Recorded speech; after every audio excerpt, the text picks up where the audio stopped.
নমস্কার, আমি অরবিন্দ কুমার দাস। আজকে তোমাদের মাঝখানে অত্যন্ত গুরুত্বপূর্ণ একটি টপিক নিয়ে এসেছি আমরা। সামনের আসন্ন যে মাধ্যমিক পরীক্ষা 2024 সালে অনুষ্ঠিত হচ্ছে, সেখানে ভৌতবিজ্ঞান বিষয়ে স্টুডেন্টের পক্ষ থেকে প্রচুর প্রচুর প্রশ্ন পাওয়া গেছে। আর এই প্রশ্নের উত্তরের সমাধানের জন্য আজকে আমন্ত্রণ করে নিয়েছি আমাদের এই স্টুডিওতে প্রিয় সাগর পাল স্যার, নমস্কার। এবং আমাদের সাথে রয়েছেন অভিজিৎ স্যার। নমস্কার। এক্ষেত্রে বলে রাখি, এখানে দুজন এক্সপার্ট রয়েছেন। একজন রয়েছেন পদার্থবিজ্ঞান এক্সপার্ট, আরেকজন রয়েছেন রসায়ন বিজ্ঞান এক্সপার্ট। তো আজকের অনুষ্ঠান শুরু করার আগেই প্রথমে বলে দিই, আমাদের আমাদের সামনের যে লক্ষ্যটাকে টার্গেট রাখতে হবে। লক্ষ্য টার্গেটের জন্য আগে বলে দিচ্ছি, প্রথম দরকার আগে এখানে প্ল্যান। কেমন? মনে রাখবে একটা জিনিস, যে কখনোই কিন্তু তাজমহল আচ্ছা, তাজমহল কতবার তৈরি হয়েছে? একবার। একবার বলছে, ভুল। আচ্ছা বলুন তো, আহ, আহ, যদি বলি শহীদ মিনার কতবার তৈরি হয়েছে? কতবার? ভয়ে বলছেন না। একবার হয়তো বলবেন, তাই তো? না, অবশ্যই। দুইবার তৈরি হয়েছেন। কিরকম? একবার তৈরি হয়েছে এইখানে, মানে প্ল্যান, আর দ্বিতীয়বার তৈরি হয়েছে ল্যান্ডের উপরে। তার মানে কি, আমাদেরকেও যখন প্ল্যান পরিকল্পনা ঠিক করতে হবে, বা আমরা যখন কোনো কিছু প্রিপারেশান নেব, আমাদের কিন্তু দুইবার কিন্তু তৈরি হয়ে থাকবে। একবার হচ্ছে এইখানে, আর একবার হচ্ছে ওইখানে। ক্লিয়ার? তো শুরু করা যাক আজকের ভৌতবিজ্ঞান এবং পদার্থবিজ্ঞানের মূল আলোচনা। তাহলে প্রথমে আমরা চলে আসব স্টুডেন্টের পক্ষ থেকে আসা কিছু প্রশ্নে। কিন্তু তার আগে আমার একটা গুরুত্বপূর্ণ প্রশ্ন রয়েছে প্রিয় স্যারদের কাছে। প্রথম হচ্ছে, স্যার, সামনে তো মাধ্যমিক পরীক্ষা, স্টুডেন্টের মাথার উপর প্রচুর চাপ। শুধুমাত্র যে ভৌতবিজ্ঞান তা নয়, কিন্তু ভৌতবিজ্ঞান, জীবনবিজ্ঞান, অঙ্ক, ইউরেনাম, নেপচুন, প্লুটো, অনেক চ্যাপ্টার রয়েছে, তাই তো? তো আমি আমি আমার প্রথম প্রশ্ন, স্যার, এই সময় স্টুডেন্টের কাছে সাবজেক্টের রোড ম্যাপটা কীরকম হবে? মানে কোন ওয়েতে পড়বে, যাবে কোন রাস্তা দিয়ে? স্যার, সাগর স্যার, আপনার কাছে এটা জানতে চাইছি। মানে খুব গুরুত্বপূর্ণ প্রশ্ন আমার এটা মনে হলো, কারণ ছাত্রদের কাছে কিন্তু এই মুহূর্তে বেশি সময় নেই। যদি আমরা হিসাব করে দেখি, প্রায় 25টা দিন মতো পাবে। তো এই সময় তারা কিভাবে পড়বে, এটা অনেকের প্রশ্ন হয়। অনেক স্টুডেন্ট এই সময়টাতে কিন্তু নিজের আত্মনিয়ন্ত্রণ যাকে বলে সেটা হারিয়ে ফেলে। কিন্তু নিজেকে সবার প্রথমে নিজেকে ঠিক রাখতে হবে। সারা বছর স্টুডেন্টে কিছু না কিছু তো পড়েছে। তাহলে যে অধ্যায়গুলো পড়েছে সেগুলো আগে মার্ক করুক, যে আমি এই অধ্যায়গুলো পড়েছি এবং এখান থেকে আমার এত মার্ক চলে আসবে। ঠিক আছে, এবার সেই অধ্যায়ের মধ্যে খামতি থাকতে পারে, তো সেটাকে খুঁজে বের করুক যে আমি এই অধ্যায়গুলো পড়েছি কম বেশি। এই সময় আমি বলবো প্রত্যেকটা সাবজেক্টকে ব্যালেন্স করে পড়াশোনা করতে হবে। কারণ একটা সাবজেক্ট আমি প্রচুর পড়ে নিলাম, অন্য সাবজেক্ট ডুবে গেল, ফেল করে গেলাম, সেটা করলে কিন্তু চলবে না। কারণ প্রত্যেকটা সাবজেক্টকে ইকুয়ালি গুরুত্ব দিয়ে পড়াশোনা করতে হবে, কারণ টোটাল যে মার্কসটা হবে সে সবগুলো সাবজেক্ট মিলিয়েই হবে। তাহলে এই সময় তোমরা কি করবে, যে যা পড়েছো সেটা আগে দেখো যে সেই অধ্যায়ভিত্তিক নাম্বারটা উঠে যাচ্ছে কি না। ধরো ভৌতবিজ্ঞান নিয়ে বলি, পরিবেশের জন্য তুমি ভাবনা পড়েছো, এখানে থাকে 5 নাম্বার। গ্যাসের আচরণ পড়েছো, এখানে থাকে 8 নাম্বার। 5 8 কত হলো? 13 হয়ে গেল। তারপর তুমি পড়েছো রাসায়নিক গণনা, তাহলে 13 আর 4 4 নম্বর থাকে 17। তারপর তুমি পড়েছো তাপের ঘটনাসমূহ, সেখানে থেকে 5 22। তুমি ধরো 22 পড়েছো। এবার দেখো, পাস করতে গেলে পেতে হবে প্রায় 16-17 মতো পেতে হবে, বা ধরে নাও 18ই পেতে হবে। তাহলে তুমি 22 পড়েছো, তার মানে তুমি যদি 22 পড়ে পরীক্ষা হলে যাও, তাহলে কিন্তু তুমি পাস করছো না। তার মানে এই যে 4টে অধ্যায় আমি বললাম, এটা তো পড়তে হবে, এর সঙ্গে তোমাকে 2-1টা অধ্যায় আরও সংযোজন করতে হবে। বেশি পড়বে না, কারণ বেশি কিন্তু গোটা সিলেবাস এখন এই মুহূর্তে পড়তে পারবে না, গোটা সিলেবাসটা পারবে না। যেটা পড়েছো সেটা যদি সেখান থেকে যদি তোমার 50 নাম্বার চলে আসে, আগে সেই জায়গাটাকে স্ট্রং করে নিতে হবে, ভালো করে রিভিশন করতে হবে, যে এই 50 নাম্বার যেন হাতছাড়া না হয়ে যায়। নতুন চ্যাপ্টার পড়তে গিয়ে দেখা গেলো তোমার এই 50 নাম্বারটা চলে গেল, নতুনটাও তুমি অ্যাচিভ করতে পারলে না, কারণ নতুন কনসেপ্ট মানে পেতে বা ওটাকে নিজের মধ্যে আত্মস্থ করতে কিন্তু সময় লাগে। এই 25 দিনে কিন্তু সম্ভব না, আর সবগুলো সাবজেক্টে তোমাকে পড়তে হবে। তাহলে তোমাকে দেখতে হবে যে কোনো একটা সাবজেক্ট থেকে যদি তোমার সাফিসিয়েন্ট নাম্বার চলে আসে, সেটাকে তুমি ধরে রাখো, সেটাকে রিভিশন করো, বারবার করে কারেকশন করো, সেটা যেন চলে না যায়। এরকম প্রত্যেকটা সাবজেক্ট যখন রেডি হয়ে যাবে, তোমার হাতে যদি সময় থাকে যে আমি সব পড়া আমার খুব ভালো করে হয়ে গেছে, তারপরেও সময় আছে, তখন তুমি নতুন চ্যাপ্টারে যাবে, নতুবা কিন্তু যাবে না, সেগুলোই ভালো করে পড়বে। আমার মনে হয় এই জায়গাটা এইভাবেই স্ট্র্যাটেজি নেওয়া উচিত। তার মানে স্যার যেটা বলতে চাইলেন, শর্টকাটে যদি বলি, তাহলে তোমরা যদি এই লেভেলে আসতে চাও, তোমাকে এতটা পড়তে হবে বা তার বেশি পড়তে হবে। কারণ ফ্রিকোয়েন্সি না ম্যাচ করলে তো প্রবলেম। যদি এতটা পড়ো, তাহলে ওখানকার ছাদ থেকে ওখানকার ছাদ দেখা যাবে না। ক্লিয়ার? তুমি এটাকে পরিবর্তন করতে পারবে না, কিন্তু তুমি তোমার নিজের যে গ্রোথ সেটাকে আপ ডাউন করতে পারবে। তাই প্রথমে তোমরা চ্যাপ্টার সিলেকশন করো, কম্পাউন্ড ইন্টারেস্ট টেকনিকে পড়ো, মানে বারবার চ্যাপ্টারগুলোকে প্র্যাকটিস করো, যেটা প্র্যাকটিস করবে যেন সেখান থেকে প্রশ্ন কোনো ক্রমে না ছুটে। স্যারের কাছে আবার একটা চলে যায় প্রশ্নে। স্যার, আপনার কাছে প্রশ্ন রাখি, সময় খুবই কম এখন, সত্যি ধরুন প্রায় 25টা দিন মাত্র টাইম। ক্লিয়ার? এই 25টা দিনের মধ্যে স্টুডেন্টের যে পড়ার কৌশল, সেই কৌশলটা কীরকম হবে? আসলে ব্যাপারটা হচ্ছে যে সময় যেহেতু কম, তো আমাদের সময় যেহেতু লিমিটেড 24 ঘন্টাই থাকে একদিনে। এখন তো স্টুডেন্টরা চাইবে যে ওরা 48 ঘন্টা একদিনে পাক, কিন্তু সেটা তো বাস্তব নয়। তো সেটা কী করতে হবে আমাদেরকে, যে প্রথমে আমি যেটা মোস্ট ইম্পর্ট্যান্ট বলছি, যে এই মুহূর্তে তোমাদের যেহেতু পরীক্ষা কাছে আছে, সেহেতু তোমাদের যেটা ফার্স্ট করতে হবে, তোমাদের দেখতে হবে তোমাদের ঘুমটা সঠিক হচ্ছে কিনা, আর শরীরটা সুস্থ থাকছে কিনা। ফার্স্ট প্রায়োরিটি এটা দিতেই হবে, 1 নম্বর। দ্বিতীয় নম্বর হচ্ছে যে এখানে স্টাডি প্ল্যানটা তোমাকে করতে হবে যে প্রত্যেকটা চ্যাপ্টারের জন্য, ঠিক আছে, যে আমি এই টাইমে স্নান করে খাবো, তার আগে আমি কি পড়ব, আর স্নান করে খাওয়ার পর আমি কি করব, ঠিক আছে। তার সাথে যেটা বললাম, ঘুমটাকে মেনটেন করতে হবে, আর খাওয়া দাওয়াটাকে মেনটেন করতে হবে। চেষ্টা করতে হবে প্রতিদিন প্রত্যেকটা চ্যাপ্টারকে বারে বারে রিভিশন করে, যেটা আপনিও বললেন, সাগর স্যারও বললেন। এবং আরেকটা এটা মোস্ট ইম্পর্টেন্ট কথা বলছি, যেটা হচ্ছে যে রিভিশন, যেটা হচ্ছে ফিজিক্সের যে ফর্মুলাগুলো আছে সেগুলোকে একটু ঠটস্থ করতে হবে, মুখস্থ করতে হবে, এবং সেটাকে বারে বারে তুমি এখন একটু দেওয়াল নষ্ট করতেই পারো, ঠিক আছে, দেওয়ালের মধ্যে চিপকাতে পারো। আর তার সাথে কেমিস্ট্রির যে রিয়াকশানস পার্টটা আছে, সেটা নিয়ে হয়তো আবার আমরা আলোচনা করবো যদি সুযোগ পাই। তো সেটাকেও বারে বারে লেখে প্র্যাকটিস করতে হবে, এবং সেটাকে এইভাবে ফিজিক্সের পার্টটাকে এইভাবে রেডি করতে হবে। তার মানে স্যার যেটা বলতে চাইলেন যে প্রথম কথা, আমরা এই যে কম সময় এখানে যে পড়বো, তার জন্য প্রয়োজন হচ্ছে কি, আগে নিজেকে সুস্থ রাখা। বাস্তব, একদম বাস্তব। যদি নিজেকে সুস্থ রাখতে না পারি, তাহলে দৌড়াবো কেমন করে, তাই না?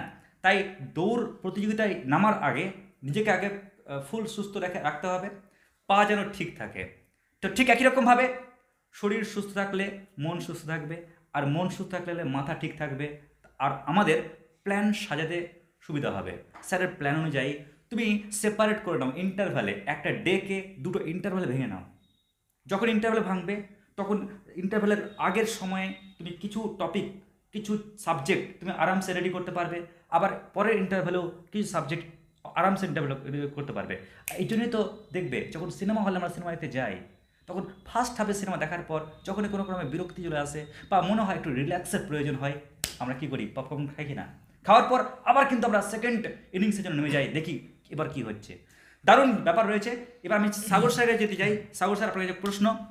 স্যার, যুবরাজ সিং একবার রেগে গিয়ে 6 বলে 6 ছক্কা মেরেছিল, মানে 36 রানকে টেনে নিয়েছিল।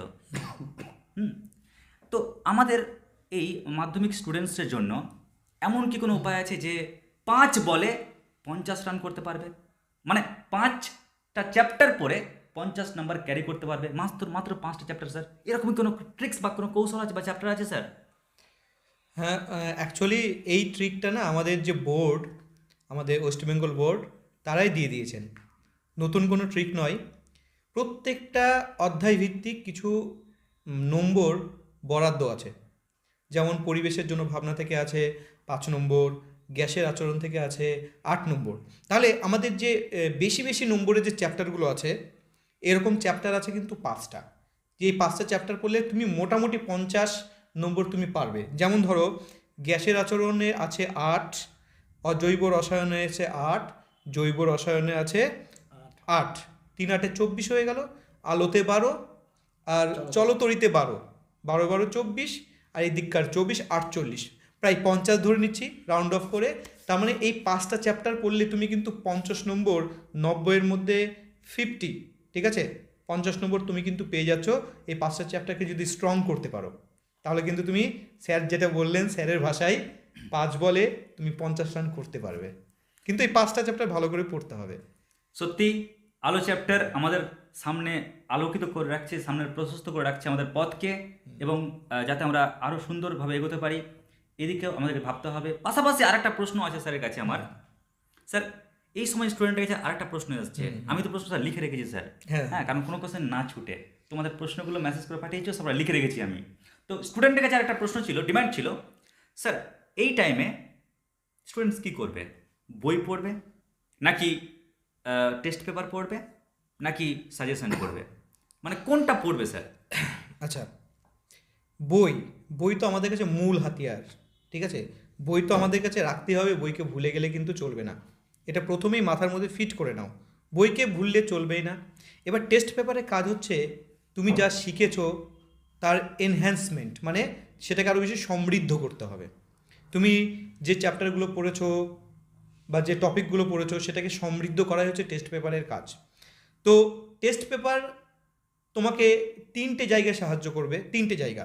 টেস্ট পেপার মূলত 3টে উদ্দেশ্য আছে, এবং তুমি কুইকলি এই 3টে উদ্দেশ্যকে না কুইকলি সলভ করতে পারবে।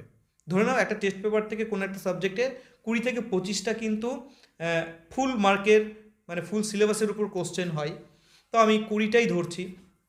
এবার টেস্ট পেপার থেকে প্রথম যে কাজ হচ্ছে কোশ্চেন কালেকশন। যে আমি পড়লাম, সারা বছর বই পড়লাম, ঠিক আছে, কিন্তু বই আমি ঢালাও পড়ে গেলাম, কোথা থেকে কেমন কোশ্চেন হয়, কোন টপিক থেকে কেমন কোশ্চেন হয় আমি এটা বুঝতে পারছি না, এটা বোঝা হচ্ছে টেস্ট পেপারের একটা কাজ।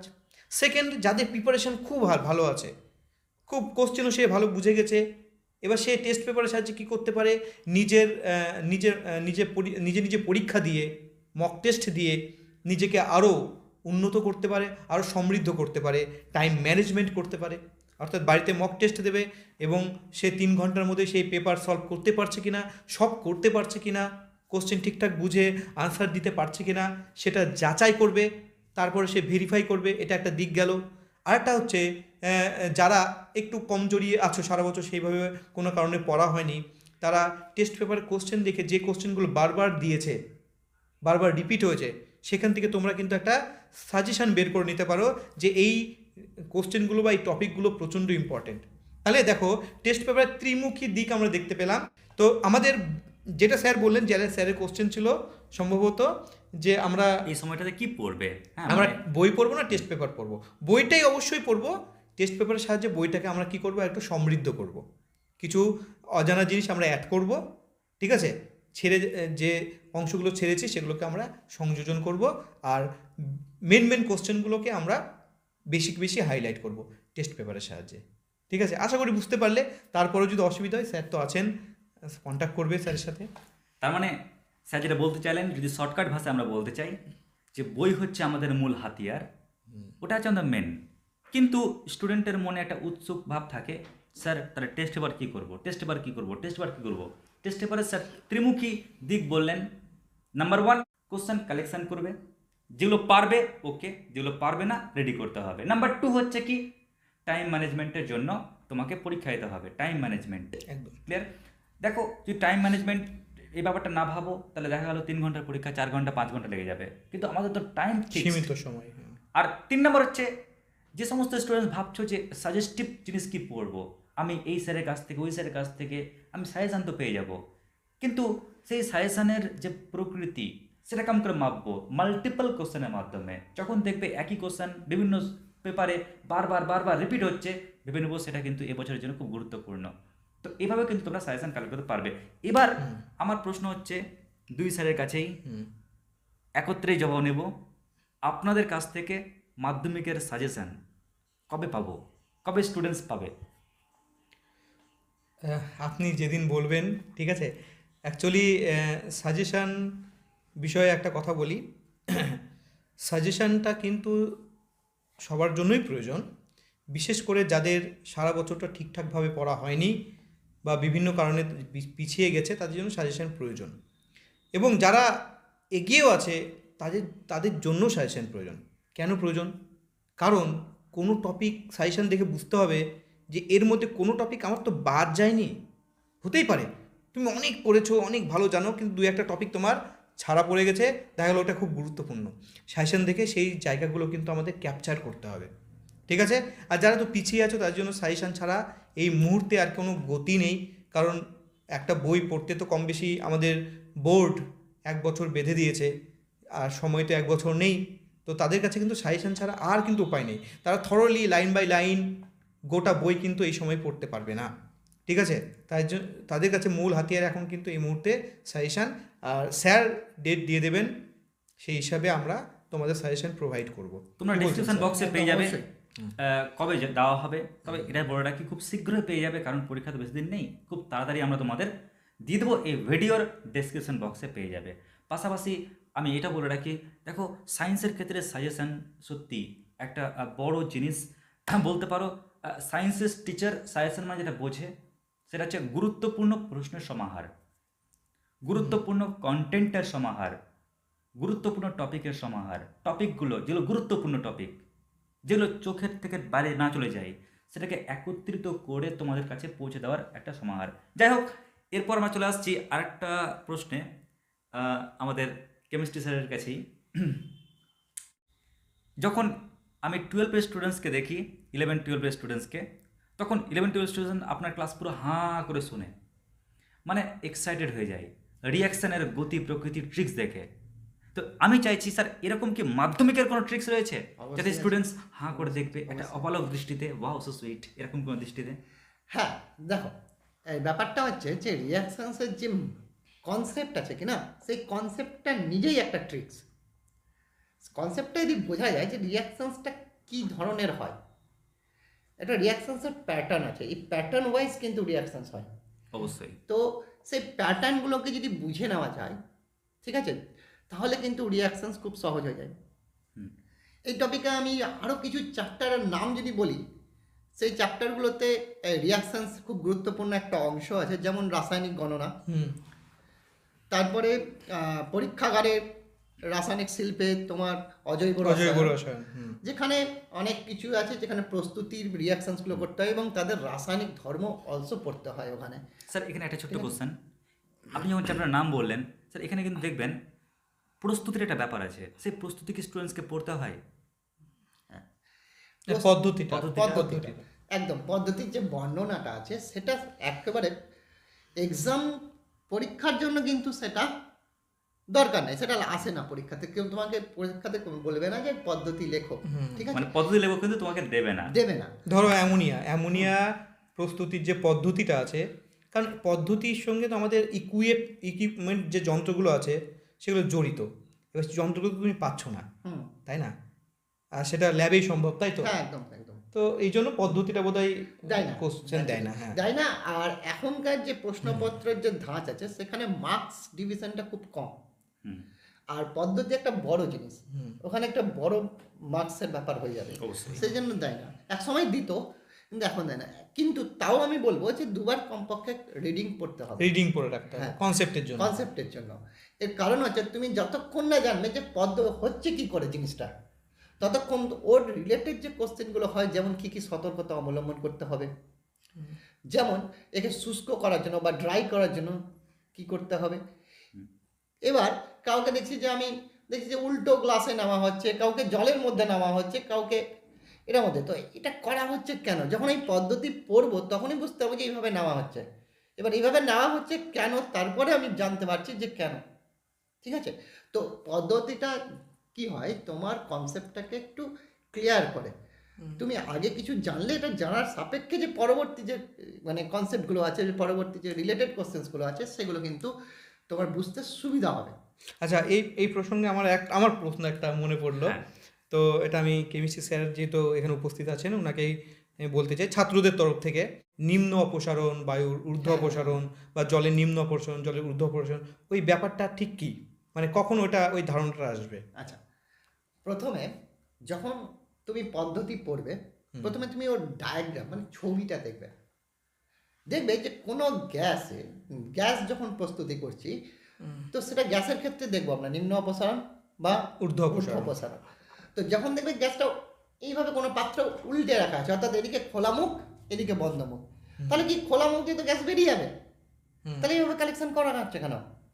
তখন বুঝে নিতে হবে যে গ্যাসটা বায়ুর চেয়ে হালকা। ছবি দেখেই আমরা বলতে পারবো গ্যাস যখন এটা উল্টানো আছে, তো এবার গ্যাসকে কি করছে, ও উপরের দিকে যাচ্ছে এবং এখানকার যে বায়ুটা আছে একে কোথায় ঠেলছে, নিচের দিকে ঠেলছে। তার মানে বায়ুর নিম্ন অপসারণ হচ্ছে। বায়ুর নিম্ন হ্যাঁ, অপসারণ। যখন পাত্র উল্টে থাকবে বায়ুর নিম্ন অপসারণ, পাত্র যদি সোজা থাকে আর উপর দিয়ে পাইপ ঢুকছে, তাহলে ওটা বুঝে নিতে হবে বায়ুর ঊর্ধ্ব অপসারণ। তখন সেটা বায়ুর চেয়ে হালকা গ্যাস, ভারী গ্যাস যারা হয় তাদের ক্ষেত্রে হয় এটা। আচ্ছা, এখানে স্যার আরেকটা প্রশ্ন আমি আপনাকে দেবো। সেটা হচ্ছে যে এটা পিরিয়ডিক টেবিল থেকে, এখানে কি মানে স্টুডেন্টসকে সমস্ত মৌল কি পড়তে হবে? মানে পর পর পর পর পর পর নামগুলো মনে রাখতে হবে কিনা? হ্যাঁ, সমস্যা না। আমি বলবো যে 1 থেকে, ঠিক আছে, 1 থেকে মোটামুটি তোমার 20 অবধি, মানে ক্যালসিয়াম অবধি, হাইড্রোজেন থেকে ক্যালসিয়াম অবধি যদি মোটামুটি মনে রাখে ওরা, তাহলে ওদের এনাফ। আচ্ছা, আর পিরিয়ডিক টেবিল আমি বলি মোস্ট ইম্পর্টেন্ট যে টপিকগুলো আছে এখানে কখনোই মানে যেটা মোস্ট ইম্পর্টেন্ট আমরা বলি যে ব্যাসার্ধ আছে, এখানে কিন্তু ব্যাসার্ধ বা পারমাণবিক ব্যাসার্ধটা খুব ইম্পর্টেন্ট বলি কেন, কারণ এই একটা টপিক যার উপর বেস্ট করে কিন্তু গোটা পিরিয়ডিক টেবিল সারাউন্ডেড আছে। আচ্ছা, যেমন ব্যাসার্ধ বাড়লে ইলেকট্রনের প্রতি আসক্তি কমে যায়, ব্যাসার্ধ বাড়লে আকর্ষণ বল কমে যায়, তার ফলে কী হয়, আয়নীভবন এনথালপি কমে যায়। তো এই ব্যাসার্ধ নিয়েই কিন্তু সমস্ত ব্যাপারটা কিন্তু ডিপেন্ডেবল। ওই জন্য ব্যাসার্ধ প্রথমে বুঝো কীভাবে হচ্ছে, এবং কিছু না একটা টার্ম করো, ব্যাসার্ধ বাম দিক থেকে গেলে ডান দিকে কী হয়, উপর থেকে নিচে নামলে কী হয়। এবার ব্যাসার্ধের পরিবর্তন সাথে সাথে কী পরিবর্তন হয় ওদের, তার মানে স্যার যেটা বললেন যে ব্যাসার্ধের উপর ভিত্তি করে আমরা সাজেস্ট করব, আমরা ঠিক করব ফান্ডাটা কি। কিন্তু এখানে আমার একটা কোশ্চেন আছে আবার স্যার, বুঝতে পারছেন ভৌত বিজ্ঞান মানে পদার্থবিদ্যা আর রসায়নবিদ্যার সমষ্টির সমাহার, তাই এখানে কিন্তু স্টুডেন্টের একটা বড় একটা সমস্যা দাঁড়ায় ত্রুটি। মানে পদার্থবিজ্ঞানে স্টুডেন্টস কোথায় কোথায় ত্রুটি মানে ভুল করে, এবং রসায়ন যে বিজ্ঞান যেটা কেমিস্ট্রির পার্ট রয়েছে ওখানে বা স্টুডেন্টস কোথায় ভুল করে। আমার মনে তো হয় আমি প্রথমে অনেক বেশি ভুল হয় নাকি। আমি প্রথমে এক কাজ করি, সাগরবাবুকে জিজ্ঞেস করি যে আপনি একটু মানে স্টুডেন্টসকে জানান যে পদার্থ বিজ্ঞানের উপর স্টুডেন্টস কী কী এরর করে, ভুল করে। এতদিনে আমি যেটা বুঝেছি ছাত্রদের সঙ্গে কানেক্টেড থেকে, যে ওদের অঙ্কের একটা জায়গা, ফিজিক্সের যে অঙ্ক আছে সেখানে একটা ভুল হয়। মানে অঙ্কের যে ফর্মুলাগুলো সঠিকভাবে ওরা ফর্মুলাটা ভুলে যায়, ফর্মুলাতে কী কী টার্ম আছে, কোথায় কোন টার্ম আছে, ব্যস্তানুপাতিক না সমানুপাতিক, কোন ফর্মুলা কোথায় ইউজ করতে হবে, এই জায়গাটা ওদের একটু কনফিউশন চলে আসে। তো এই জায়গাটা একটু ভালো করে রেডি করতে হবে। আর অঙ্ক যখনই করবে না, তখন কিন্তু যে কোনো একটা একক পদ্ধতি হয় এসআই কিংবা সিজিএস, এটাকে বেছে নিতে হবে, ঠিক আছে? তো অনেক স্টুডেন্ট এটাকে মিক্সড করে দেয়, এসআইয়ের সঙ্গে সিজিএস মিক্সড করে দেয়, যার জন্য ওদের কিন্তু অঙ্কটা সঠিক হয় না, সমাধানটা ঠিক হয় না। তো এই জায়গাটা ঠিক রাখতে হবে, মানে এককের যে কনভার্সন, এসআই থেকে সিজিএস করলে কী হবে, সিজিএস থেকে এসআই করলে কী হবে, সেই জায়গাটা ঠিক রাখতে হবে। তার মানে তোমাকে একক নিয়ে কিন্তু সতর্ক থাকতে হবে, কোনগুলো এসআই একক, কোনগুলো সিজিএস একক, এবং তাদের মধ্যে সম্পর্ক কী, রিলেশন কী, সেই জায়গায় কিন্তু তোমাদের কিন্তু একটু নজর দিতেই হবে। আর একটা জায়গা আমি দেখেছি স্টুডেন্টদের, ডায়াগ্রাম, ঠিক আছে? ডায়াগ্রামের কারণে কিন্তু অনেক ভুল হয়ে যায়। যেমন ধরো আলো চ্যাপ্টারে তো বেশি ডায়াগ্রাম রয়েছে, ছবির ওই চিত্র রয়েছে, ওই চিত্রগুলোতে কিন্তু আলোর ছবিতে ওরা অ্যারো দেয় না, আলো কোন দিক থেকে কোন দিকে যাচ্ছে অ্যারো দেয় না। আর আলো মানে হচ্ছে আমরা এখানে রশ্মির যে ধারণাটা পেয়েছি, রশ্মি মানে কিন্তু অ্যারোযুক্ত সরলরেখা, তার মানে সরলরেখাই হতে হবে ওটা। এর জন্য কিন্তু স্কেল ব্যবহার করতে হবে। স্টুডেন্টরা কিন্তু নিজের মতো করে আঁকে, সেটা বক্ররেখা হয়ে যায়, মানে যেটা একদম ফান্ডামেন্টাল কনসেপ্টের বিরোধী। রশ্মি মানে কি, অ্যারোযুক্ত সরলরেখাটা ওরা কি করে দেয়, বক্ররেখা করে দেয়। এই জায়গায় কিন্তু ভুল হয়, এবং ডায়াগ্রামটা আমার মনে হয় একটু সতর্কভাবে করা উচিত। মানে একটু সতর্কভাবে বা কেয়ারফুলি আঁকা উচিত, যেমন তেমনভাবে কিন্তু আঁকলে কিন্তু হয় না, ঠিক আছে? তার জন্য তোমাকে স্কেল ইউজ করতে হতে পারে, তোমাকে কাটা কম্পাস ইউজ করতে হতে পারে। ধরো সার্কেল, তোমাকে একটা বৃত্ত আঁকতে হবে, এই বৃত্তটা তো বৃত্তের মতোই, তুমি যদি এখন ট্যারা ব্যাকা করে দাও তাহলে ও তো বৃত্ত হলো না, না? এটা তো একদম মানে বৃত্তের কনসেপ্টের বিরোধী হয়ে গেল। তাই ডায়াগ্রামগুলো কিন্তু খুব ভালো করে দেখতে হবে। যেমন ধরো আলো যখন প্রিজমের মধ্যে দিয়ে যাচ্ছে, হ্যাঁ, একটা সাদা আলো ফেললে, এবং প্রত্যেকটা রেখা যে বিভাজিত হয়ে গেল প্রত্যেকটা বর্ণ অনুসারে, হ্যাঁ, এবং প্রত্যেকটা রশ্মিরই কিন্তু নিচের দিকে বেস মানে ভূমির দিকে একটু একটু করে বেঁকে যাবে, ওই জায়গাটা কিন্তু ক্লিয়ার রাখতে হবে। অনেক বইয়েও আমি দেখেছি এটা ভুল থাকে, এবং স্টুডেন্টরা এই জায়গাগুলো কিন্তু ভালো করে খেয়াল করে না, ভালো স্টুডেন্টও খেয়াল করে না, যার জন্য কিন্তু ওদের ভুল হয়ে যায়, ঠিক আছে? এই জায়গাটা কিন্তু তোমাদের খেয়াল করতে হবে। আর একটা জিনিস আমি যেটা দেখেছি খাতা দেখার ক্ষেত্রে, কোশ্চেন নাম্বার, ঠিক আছে, তারা ঠিকঠাক করে দিচ্ছে না, নিজের মতো করে নাম্বার দিচ্ছে। ধরো 3 নাম্বার কোশ্চেন ও প্রথমে লিখছে, নিজের মতো করে 1 নাম্বার দিয়ে দিল, এটা কিন্তু করলে হবে না, ঠিক আছে? কোশ্চেনে যেভাবে নাম্বার থাকবে সেইভাবে নাম্বারিং করতে হবে। তুমি যদি কোশ্চেনে ধরো 4.2 এর অথবা করো, অথবাটা লিখে দিতে হবে যে আমি অথবার কোশ্চেন করছি, ঠিক আছে? আর একটা ভুল করে, ধরো কোশ্চেনের 3টে পার্ট আছে বা 2টো পার্ট আছে, একটা মেন পার্ট একটা সাব পার্ট, ছোট্ট একটা লেজুর অংশ, ওই মেন পার্ট করতে করতে করতে ওই ছোট অংশটা ভুলে যায়, জানে কিন্তু স্টুডেন্ট ওটাও পারবে, কিন্তু বড় অংশ করতে করতে ছোট অংশটা ওরা ওভারলুক করে যায়, যার জন্য এখানে কিন্তু ওদের নাম্বারটা কমে যায়। এই জায়গাটা কিন্তু খেয়াল করতে হবে। বাস এই হচ্ছে ছোট ছোট জায়গা, ফিজিক্সে অনেক ছোট ছোট জায়গা আছে, একটু ভালো করে প্র্যাকটিস করতে হবে, তাহলে ওই ভুলগুলো কিন্তু হবে না। আর বাকিটা কেমিস্ট্রি স্যার বলছেন, কেমিস্ট্রি পার্টে যে ভুলগুলো তাহলে হয়। আমরা যেটা দেখলাম যে এখানে ত্রুটির যে ব্যাপারটা স্যার বলতে চাইলেন, একটা হচ্ছে কি, একটা হচ্ছে একক সংক্রান্ত, নাম্বার 2 হচ্ছে কি, নাম্বার 2 হচ্ছে গণনা সংক্রান্ত, গণনাতেও ত্রুটি আছে স্টুডেন্টের। 3 নাম্বার কোশ্চেনের নাম্বার। কারণ দেখো, এটা হচ্ছে কিন্তু বলতে পারো যে অ্যাড্রেস একটা প্রবলেমের, বা বলতে পারো একটা প্রশ্নের অ্যাড্রেস, উত্তরের অ্যাড্রেস। যদি অ্যাড্রেস ঠিক মতো না লিখো তাহলে কিন্তু ঠিক জায়গায় চিঠি পৌঁছাবে না, মানে নাম্বারটা ঠিক মতো পাবে না। তো এরকম একটা ডায়াগ্রাম। ডায়াগ্রাম। তো স্যার আর কি কোনো ত্রুটি রয়েছে? আর একটা আমার মনে পড়ছে, এবং এটা খুব মানে মনে হয় ফান্ডামেন্টাল, অনেক স্টুডেন্ট কোশ্চেন বুঝতে ভুল করে। যেমন ধরে নাও দিয়েছে ওহমের সূত্র লেখো, V=IR লিখে তারপর যেখানে বলে প্রত্যেকটা টার্মের পরিচয় দিতে হবে, তাহলে সূত্র লেখা হয়ে গেল। এবার যদি বলে সূত্রটা প্রতিষ্ঠা করো, যেমন তোমাদের আলো অধ্যায়ে একটা একটা ফর্মুলা আছে, খুব ইম্পর্টেন্ট ফর্মুলা, F=R/2, তোমরা পড়েছো, খুব গুরুত্বপূর্ণ একটা কোশ্চেন। যদি বলে যে ফোকাস দৈর্ঘ্যের সঙ্গে বক্রতা ব্যাসার্ধের সম্পর্ক লেখো যদি বলে, তাহলে তুমি লিখবে F=R/2 বা R=2F। কিন্তু যদি বলে প্রতিষ্ঠা করো বা নির্ণয় করো, সেক্ষেত্রে কিন্তু তোমাকে কিভাবে আসলো সেটা কিন্তু দেখাতে হবে, ঠিক আছে? আবার অনেক সময় একটু বলে দিই, অনেক সময় বলে যে ফোকাস দৈর্ঘ্য ও বক্রতা ব্যাসার্ধের মধ্যে সম্পর্ক লেখো, আবার নাম্বারও থাকে 3। সেক্ষেত্রে তোমাকে বুঝে নিতে হবে লিখতে বলেছে মানে কি, তোমাকে প্রতিষ্ঠা করতেই বলেছে। যদি 1 থাকে তাহলে তুমি জাস্ট ফর্মুলা লিখবে আর প্রত্যেকটা টার্মের পরিচয় দেবে, বাস সম্পর্ক লেখা হয়ে গেল। আর যদি 3 থাকে, বড় কোশ্চেন হিসাবে তুমি এটাকে দেখো, সেক্ষেত্রে যদি নাও বলে যে প্রতিষ্ঠা করো বা নির্ণয় করো, সেক্ষেত্রে তোমাকে নির্ণয় করে দেখিয়ে দিতে হবে, ঠিক আছে?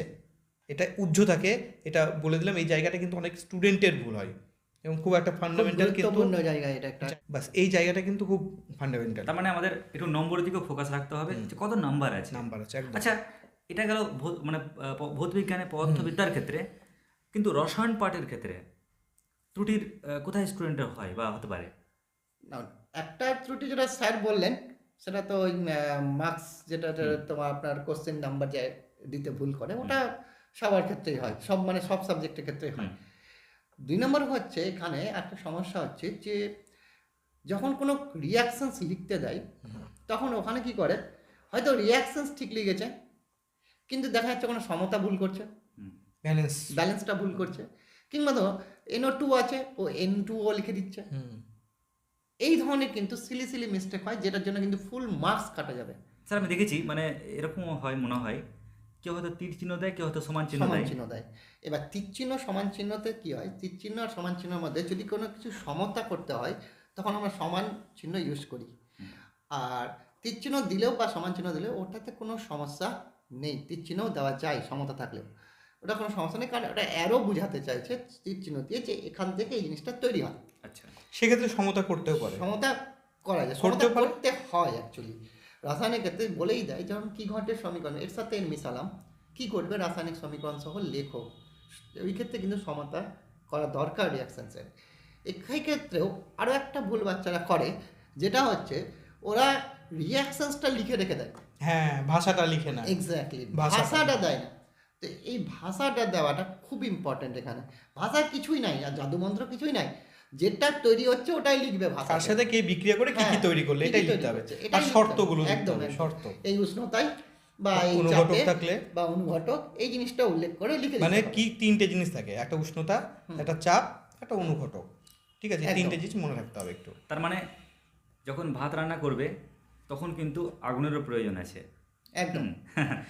তো যাই হোক, একটা দারুণ স্যারদের কাছ থেকে আমরা একটা দারুণ জিনিস জানতে পারলাম, ত্রুটি কোথায় হয়। এবার লাস্ট প্রশ্ন 2 স্যারের কাছে রয়েছে যে ভৌতবিজ্ঞানে 100-তে 100 পাওয়ার কৌশল কি? আমি জানবো প্রথমে সাগরবাবুর কাছ থেকে, তারপর জানবো অভিজিৎবাবুর কাছ থেকে। অ্যাকচুয়ালি 100তে 100 পাওয়াটা কিন্তু এটা সম্পূর্ণ ডিপেন্ড করে স্টুডেন্টের উপর। টিচারও অবশ্যই থাকবেন, গাইডেন্সে থাকবেন, কিন্তু সবার প্রথমে যেটা দরকার কি না, চাহিদা। আমাকে পেতে হবে, আমাকে যে করে হোক পেতে হবে। এই যে ইচ্ছে শক্তিটা সবার প্রথমে দরকার, অবশ্যই। বাকিগুলো তৈরি হয়ে যাবে। সেকেন্ড যে জিনিসটা আসছে কি না, দেখো 100তে 100 পাওয়া মানে কি তোমাকে 1 নম্বরও ভুল করা যাবে না, হাফ নম্বরও ভুল করা যাবে না। যে দুটো হাফ নম্বর ভুল হয়ে যায় না, তাহলে 1 নম্বর চলে গেল। কথা বুঝলে? তার মানে তোমাকে নিখুঁত হতে হবে, পারফেক্ট হতে হবে, পারফেক্ট।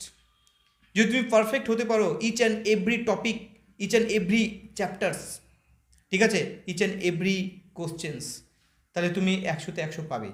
তো এর জন্য দরকার কিন্তু কন্টিনিউ, এটা কিন্তু একটা কন্টিনিউয়াস প্রসেস। তুমি এই 1 মাসে পড়ে সারা বছর পড়লে না, আর 1 মাস পরে তুমি ভাবছো যে আমি 100তে 100 পাবো, যেটা কোনো দিনই সম্ভব না। কোনো শর্টকাট নেই, এটা একটা কন্টিনিউয়াস প্রসেস। এর জন্য সারা বছর লাগে, এবং সারা বছর তোমাকে প্ল্যান করে একটা নির্দিষ্ট স্ট্র্যাটেজি মেনে পড়তে হবে। তো এই যে পারফেক্ট শব্দটা বললাম না, অ্যাকচুয়ালি এর মধ্যেই লুকিয়ে আছে এই 100তে 100 পাওয়ার কৌশলগুলো।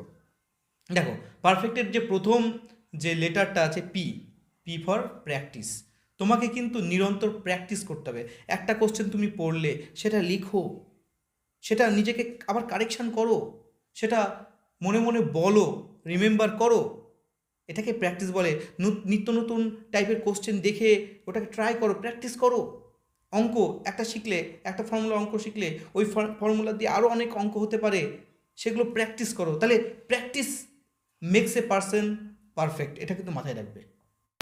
ই ফর এনার্জেটিক। তোমাকে যখন তুমি পড়বে একটা এনার্জি ক্রিয়েট করতে হবে, একটা পজিটিভ এনার্জি ক্রিয়েট করতে হবে। I can do, I have to do, আমি পারবো, আমাকে পারতেই হবে। যে স্বামীজির একটা এই প্রসঙ্গে একটা কথা মনে পড়ে যাচ্ছে আমার, যে স্বামীজি বলেছিলেন মানুষ চাইলে সব কিছু করতে পারে, ঠিক আছে, যে কোনো কিছু করতে পারে। তো তোমাকে এই পজিটিভ এনার্জি গ্রো করতে হবে। তুমি যখন এনার্জি সহকারে পড়বে না, এনার্জেটিক্যালি পড়বে, ক্লাস করবে, তুমি অন্যদের থেকে বেশি শিখবে, বেশি জানবে, তোমার ব্রেন তত বেশি খুলবে। এই এনার্জিটা মেনটেন করতে হবে সারা বছর, ইভেন পরীক্ষার হলেও, ঠিক আছে। তাহলে এনার্জেটিক হতে হবে। পারফেক্টে তাহলে পিই হলো। আর ফর রিভিশন, রিভিশন মানে তোমাকে, ভিশন মানে কি, দেখা। তোমাকে বারবার দেখতে হবে। একটা কথা মাথায় রাখবে, যদি আমি স্যারকে 50 বছর না দেখি, আমি স্যারকে ভুলে দেব। মানে রিভিশনের কিন্তু দারুণ গুরুত্ব আছে মনে রাখার জন্য। তার মানে তোমাকে একটা টপিক তুমি পড়লে, একটা অধ্যায় পড়লে, একটা কোশ্চেন পড়লে, ওটাকে বারবার দেখতে হবে, চোখের সামনে দেখতে হবে, তাহলে তার সেটা মনে থাকবে। মনে তো রাখতে হবে, 100তে 100 পেতে গেলে তোমাকে মনে রাখতেই হবে। আর মনে রাখার একমাত্র কৌশল হচ্ছে রিভিশন। বোঝা গেল? ফর এক্সপার্ট, তোমাকে মেন্টাল সেট আপ করতে হবে। আমি প্রত্যেকটা টপিকে এক্সপার্ট হব, টপিক প্রত্যেকটা কোশ্চেনে আমি এক্সপার্ট হব। তার জন্য যা যা করণীয় তুমি ভাই করো, ঠিক আছে। তোমাকে যদি বারবার লিখতে হয়, বারবার পড়তে হয়, বারবার বুঝতে হয়, তুমি করো। তোমাকে এক্সপার্ট হতে হবে, তাহলেই সেই কোশ্চেনের উত্তর ভুল হবে না, এবং সেখানে তুমি সেম নাম্বার ক্যারি করতে পারবে, সেম নাম্বার পেতে পারবে। সি দিয়ে অনেক কিছু হতে পারে। তুমি যখন লিখবে কোশ্চেনে আনসার করবে, তোমাকে আনসার করার সময় কেয়ারফুল থাকতে হবে যে আমি যেটা প্রশ্ন, সেই প্রশ্নের সঠিক উত্তর আমি লিখছি তো, অন্য উত্তর লিখে দিচ্ছি না তো, এটা কিন্তু হয়। ঠিক আছে, অনেক সিলি মিস্টেক হ্যাঁ যাতে না হয়। অনেকের কোশ্চেন বুঝতে ভুল হয়, বা একটা লিখতে গিয়ে আরেকটা অন্য প্রসঙ্গে চলে যায়। আমি সব সাবজেক্ট মিলিয়েই বলছি, তোমাকে কেয়ারফুল থাকতে হবে। আমি একটা কোশ্চেনের দুটো পার্ট আছে, আমি দুটো পার্ট লিখলাম তো, আমি কোশ্চেনের নাম্বারগুলো দিলাম তো। দেখো তুমি সারা বছর খুব ভালো করে পড়েছো, তুমি যদি পরীক্ষা হলে কেয়ারফুল না থাকো, বা সারা বছর তুমি যদি কেয়ারফুল না থাকো, তাহলে কিন্তু তুমি পিছিয়ে পড়বে।